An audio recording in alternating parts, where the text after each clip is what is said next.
Surrey's housing dream just turned into a financial nightmare that Premier David Eby can no longer ignore. Right now, a massive development near Surrey Central Station sits frozen in receivership, bleeding $31,662 in interest every single day, money going absolutely nowhere, while over 1,000 families watch their life savings hang in limbo. That's just the tip of the iceberg. Home prices have plummeted for 6 straight months. Construction permits have collapsed by a horrifying 43%. Builders are now abandoning shovel-ready projects across the entire Fraser Valley. This isn't a market correction. This is a full-scale, emotional, financial meltdown that's spreading across British Columbia's suburbs, catching the Premier between furious developers and angry voters. He is watching his biggest housing promises crumble in real time, and the pain is getting real. Before we dive into the staggering true cost of this crisis, I need to ask you something. If you're a buyer, an owner, a developer, or just someone trying to figure out what the damn is going on with the most expensive housing market in Canada, you need to follow this channel. We're tracking every single twist, every legal battle, and every major developer collapse in BC. Hit that subscribe button right now and turn on notifications. You don't want to miss what they don't want you to know about this housing war. Let's get into it. The District Northwest project was supposed to be Surrey's crown jewel. 2 gleaming towers, 1,023 modern homes, steps from the SkyTrain, right in the heart of Surrey's fastest-growing neighborhood. Developer Thind Properties moved fast, selling a massive 90% of the units, securing nearly $78 million in deposits from families betting their futures on Surrey's boom. The site sat prime, the plans were approved, the buyers were ready. Everything pointed to a slam-dunk success story.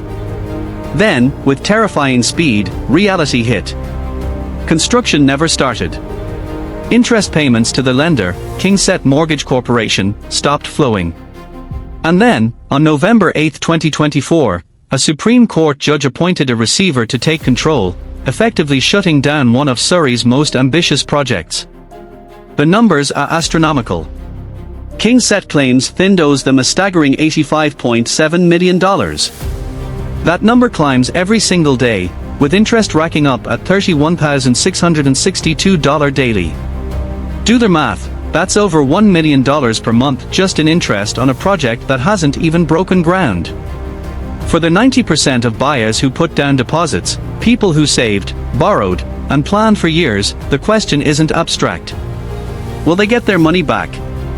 Will they ever get their homes? The developer insists the deposits are safe, held in trust, but lawyers for contractors, trades workers, and even real estate agents are lining up with their own claims. We're talking nearly $2 million owed for steel and drywall work and over $800,000 in unpaid real estate commissions. The simple truth is, when a project collapses like this, everyone gets caught in the crossfire, and the fallout is far worse than anyone expected. But that wasn't the whole story. The collapse of District Northwest wasn't an isolated event. It was a clear sign of a catastrophic failure, a domino effect spreading across the region. Thind Properties now has 3 massive projects: District Northwest in Surrey, Highline in Burnaby's Metrotown, and Minoru Square in Richmond, all either in receivership or headed there. Combined, these 3 frozen developments owe lenders over $300 million. KingSett filed separate petitions for the Burnaby and Richmond projects, claiming $146 million and $75 million, respectively. Their Highline is mostly complete, but Minoru Square, which was supposed to deliver 429 units, is now a financial ghost court in a brutal legal limbo. And this receivership wave is not limited to Thind. This strain is cracking the very foundation of the BC development industry. Coromandel Properties sought creditor protection earlier in 2023 with a monstrous $700 million in debt across 16 projects. Westbank Properties laid off 12% of its workforce, citing unprecedented pressure and a cost of delivery crisis. Even marketing giants like Rennie Group were forced to cut 25% of their staff. The industry that once powered Metro Vancouver's unprecedented boom is now shedding jobs, selling off assets, and desperately fighting for survival. This isn't just about a couple of bad business decisions, it's about a contagion of debt and fear that's exposed the fragility of the entire market. And what happened next would shock everyone. While developers were collapsing, the market itself was locking up. Home prices across the Fraser Valley have fallen for 6 consecutive months. The benchmark price for a typical home hit $936,200 in September 2025, down nearly 1% from the month before. That doesn't sound dramatic, until you zoom in on specific markets. South Surrey detached homes have dropped an astonishing 8.7% year-over-year, falling from $1.97 million to $1.80 million in a single 12-month period. That is a gut-wrenching loss of $170,000 in just 1 year. For families who bought at the peak, the equity they thought they were building has simply vanished. Some are now effectively underwater, owing more on their mortgage than their home is even worth. Sales have collapsed alongside prices. The Fraser Valley Real Estate Board recorded just 931 sales in August, which is 36% below the 10-year average. The market isn't just slow, it's utterly paralyzed. The crucial sales to active listings ratio, the clearest measure of market health, dropped to a dismal 9% in August, deep into buyer's market territory. A balanced market sits between 12% and 20%. Anything below that signals that sellers have lost all control, that inventory is overwhelming demand, and that prices have nowhere to go but down. Homes that once sold in a week now sit for an average of 33 days, sometimes longer. Sellers are watching their listings go stale, desperately cutting prices by $50,000, $75,000, even $100,000, and still, the offers don't come. Buyers are cautious, selective, and convinced that waiting will bring even better deals.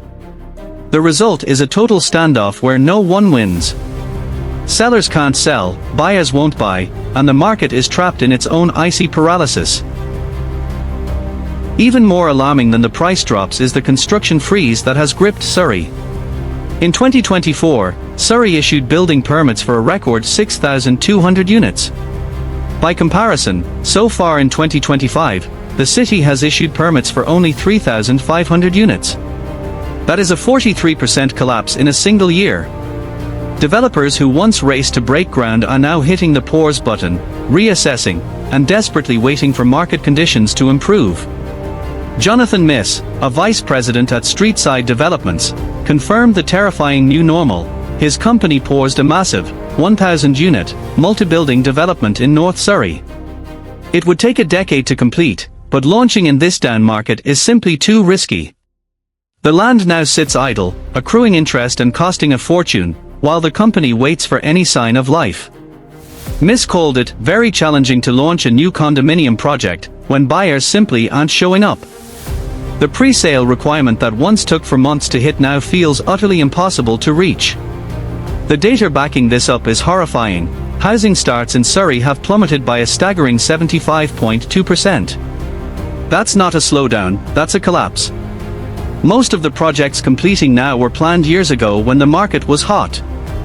Almost nothing new is being started. That means the entire construction pipeline is drying up. In just 2 or 3 years, when the current projects finally finish, there will be a massive, unavoidable gap in supply. The paradox is brutal. Developers can't afford to build today because costs are too high and demand is too weak. But if they stop building now, the region faces an even worse housing shortage later, which will drive prices right back up again and restart the entire nightmare cycle. Behind this collapse sits a perfect storm of economic factors so devastating they've shattered buyer confidence. The most obvious culprit is high interest rates, which have made mortgages unaffordable for a huge number of buyers. Mortgage rates that were sitting at 2% during the pandemic have now climbed to 5% or higher. A family that could afford a $3,000 monthly payment at 2% now faces $4,000 or more at the higher rate. The stress test, already notoriously tough, has become almost impossible to pass. Lenders have tightened their standards, spooked by rising defaults and falling home values. Buyers who once qualified for an $800,000 loan now find themselves approved for $600,000 or less. effectively evaporating a huge chunk of market demand. Adding to this is the dramatic slowdown in population growth. Federal immigration policy changes have reduced temporary residents, including international students and foreign workers. This led to British Columbia recording a net population decline in the spring of 2025, the first decline in years. Fewer people mean less housing demand, which means lower prices and weaker sales. Construction costs have also soared due to labor shortages, expensive materials, and ever-climbing government fees that can run into the millions for large projects. But the final, explosive element came in the form of U.S. trade policy. President Donald Trump imposed a 25% tariff on Canadian goods in early 2025, targeting lumber, steel, and aluminum. Since Canada supplies about 85% of U.S. softwood lumber imports and BC produces nearly half of Canada's total output, these tariffs hit the provincial lumber industry like a sledgehammer. BC's Forest Minister warned the total impact could reach 50% to 55% when combined. The political pressure on Premier David Eby is mounting by the day. Eby took office with a powerful promise to tackle BC's housing crisis head-on. He created a standalone housing ministry, appointed a dedicated minister, and pledged bold action. He declared that for too many British Columbians, owning or even renting a good home feels out of reach. 2 years later, the crisis has only deepened. Home prices are falling, but they are falling because demand has utterly collapsed, not because supply has increased. Construction has ground to a halt. Major projects are in receivership. Developers are laying off staff. The dream of building 1.5 million homes across Canada feels further away than ever. Eby's political opponents, specifically John Rustad, leader of the Conservative Party of BC, smell blood. Rustad has accused Eby of what he calls Soviet-style housing, claiming the Premier is working against the private sector and suggesting Eby is essentially a communist. The rhetoric is harsh, but it resonates with developers and homeowners frustrated by government policies that seem to make building harder, not easier. Eby has pushed back, framing his policies as taking the side of average British Columbians who work hard and deserve a decent home. He announced plans to double the speculation and vacancy tax, raising it from 0.5% to 1% for Canadian citizens and from 2% to 3% for foreign owners starting in 2025. He credited the tax with creating 20,000 homes for people in Metro Vancouver alone. But critics argue the tax is just one more unnecessary burden on an industry already struggling for air. The Premier's dilemma is stark: he can't please everyone. Developers want lower fees. Buyers want lower prices. Renters want stronger protections. Homeowners want their property values to stay high. The federal government, through Minister Gregor Robertson, is pushing its own vague agenda of building homes at a scale never seen before. The announcements sound bold, but the execution remains hopelessly uncertain, and the political wrangling continues while families struggle. Forget the headlines and the massive dollar figures for a second. The true, deeply relatable, emotional weight of this crisis is found in the individual stories of the families crushed by it. Consider the young couple who bought a pre-sale unit at District Northwest back in 2021. They were thrilled, securing a home in Surrey's hottest neighborhood, close to transit, ready for their future. They put down $80,000, borrowed from family, scraped together everything they had. The developer promised completion in 2024. They made plans, they sold their rental, they prepared to move in. Then the project collapsed into receivership. Now, they are absolutely stuck in a financial hell. Their deposit sits in trust, technically safe, but completely inaccessible. They don't have a home, and they don't have their money. They are back to renting, paying higher and higher prices in a market that's turned brutal. The stress is overwhelming. They call their lawyer weekly, hoping for an update that never comes. The lawyer has no answers. The receiver is still assessing the situation. It could take years to resolve, and in the meantime, they are trapped, their life plans on hold, unable to move forward.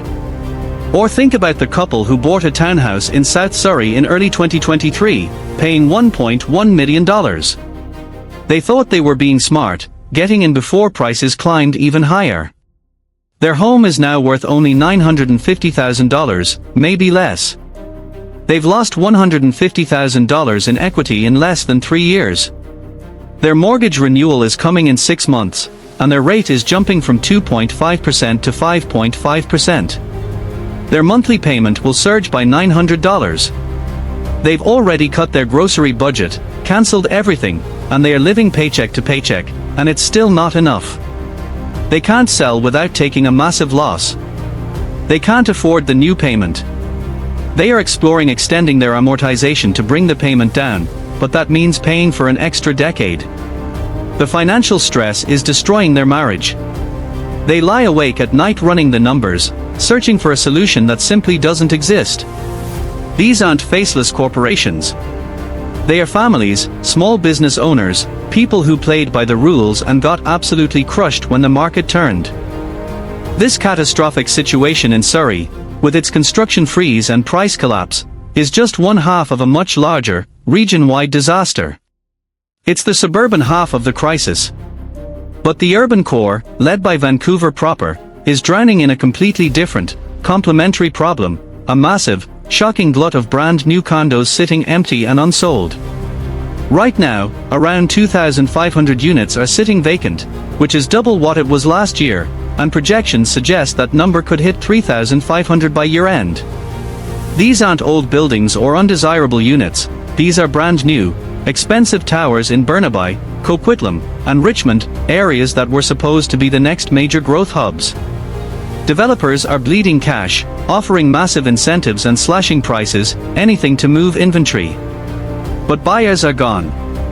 The critical investor market that once drove 50% of purchases has collapsed to just 7%. End users want bigger layouts and better locations than what's being offered.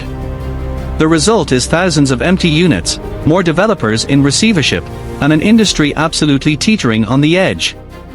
This urban inventory crisis is the perfect, terrifying complement to Surrey's suburban construction collapse.